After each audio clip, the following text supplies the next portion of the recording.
So my name is Becky Black, and we're in my studio here in Laguna Beach looking at Transformation, one of my encaustic paintings. So I come from a family of artists. My mom was a sculptor, lost wax mold method, and my dad was a wood carver. And so art was always in the house growing up. And when I was 18, I asked my mom, should I major in art? Should I major in nutrition?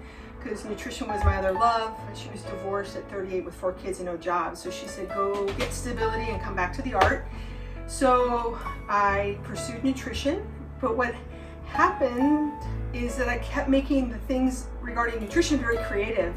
So I wasn't really coming back to the art. My love was drawing and pencil drawing and ceramics. And my mother was so encouraging of anything that I did. And I'd go over to her house in my 30s and she would be having a show and we would talk about her work. And I said to her, I said, you know, I'm not getting back to the art and 100% and I'm conflicted about that. And she said a beautiful thing. She says, don't worry, every day you're seeing, every day you're seeing, every day you're seeing, and one day you're gonna get back to the art.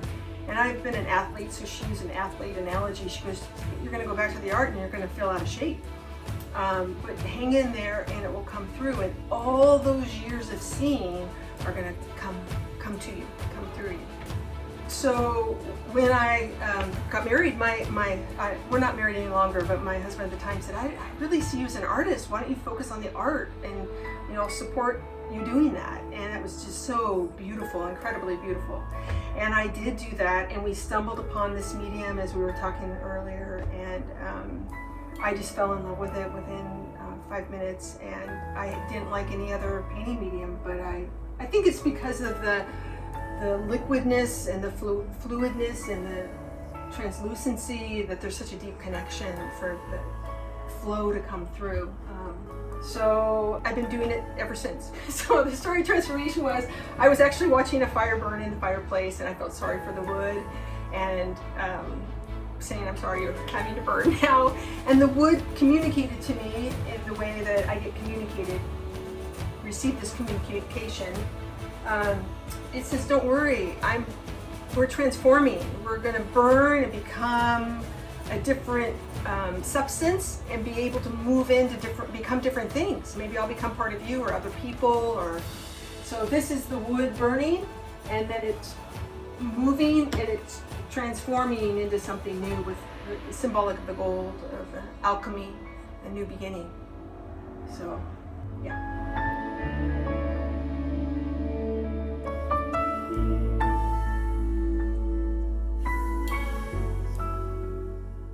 To begin with, we got to talk about the canvas. Because I use heat, you can't use cloth, you need to use wood. And when I first started, there was no market for the canvases. I actually had to buy custom-made doors, half doors, which some of the original paintings are still on. So right now you can buy cradled. This is cradled, so you can see it's fairly nice how that works. So you don't want to just paint on this the way it is, because it's very absorbent. So you're going to be losing your paints into the wood. So just like with most painting, you're going to put on a gesso. This is R&F Paints. In my opinion, they're by far the best company out there with their products. They're just incredible quality. So it looks something like this once it's done. And I take the edges so that it's a less cleanup of the wax spilling over the side. So a layer of gesso is going to be the foundation to build upon. I also kind of played with the theme of beeswax. These are paintings painted in a beehive frame. So they literally can hang on the wall, kind of hangers for the wall, or they can stand. So they're kind of cool in that dualistic way. And just to understand where that all came from, this is truly a beehive frame. I know a beehiver, I don't think that's their name, but someone who collects honey, and they retire bee frames. So these are retired bee frames that are being recycled, if you will. So I got to clean that all up.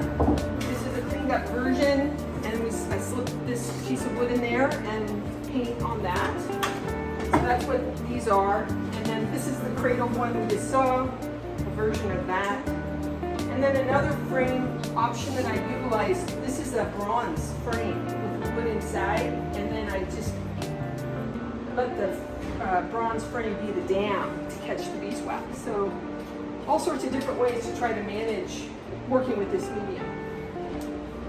All right, so now just talking about the medium itself. It's unusual. It's encaustics, means to burn in with heat, and it's beeswax with a little bit of tree resin, Damara resin.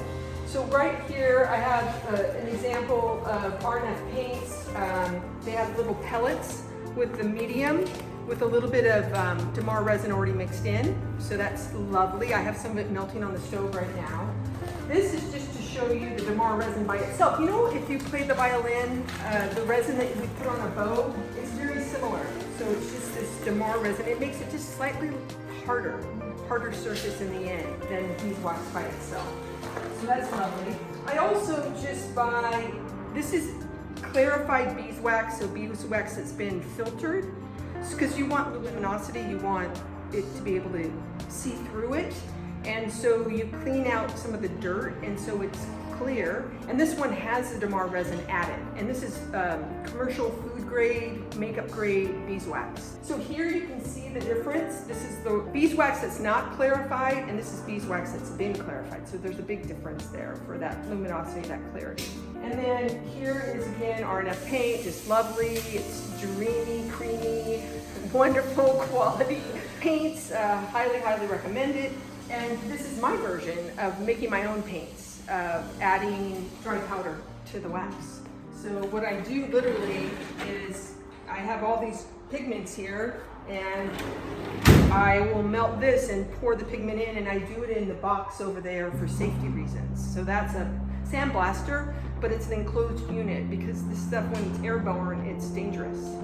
So for a safety measure, I do it in that sandblaster. So what I'm doing here is I'm just going to pour some of the beeswax in here. Not a lot, because I'm just trying to catch it to be able to mix it.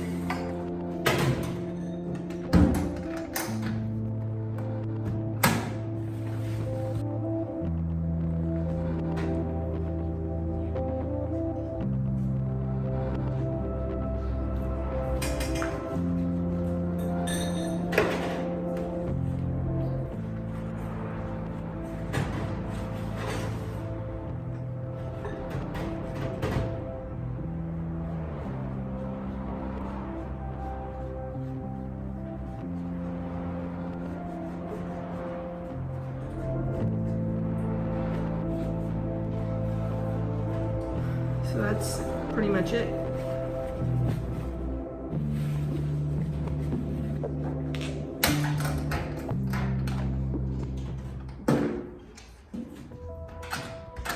And generally I spend like a whole day just making paint.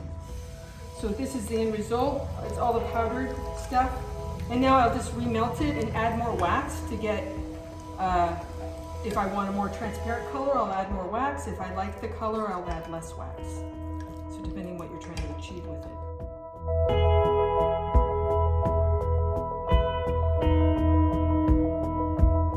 Okay, so this was the paint that I just made.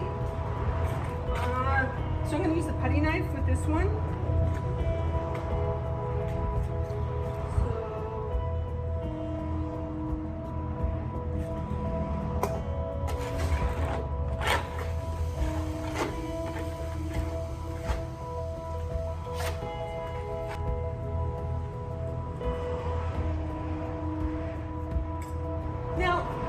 Sometimes I would have heated it up by now, you know what I mean? Because this is now multiple layers, but we'll see what happens.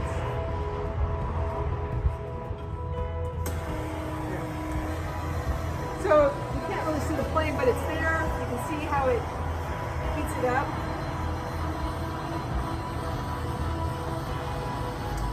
It's going to do more what like a heat gun does, like in a small area. You're going to have a harder time pushing it.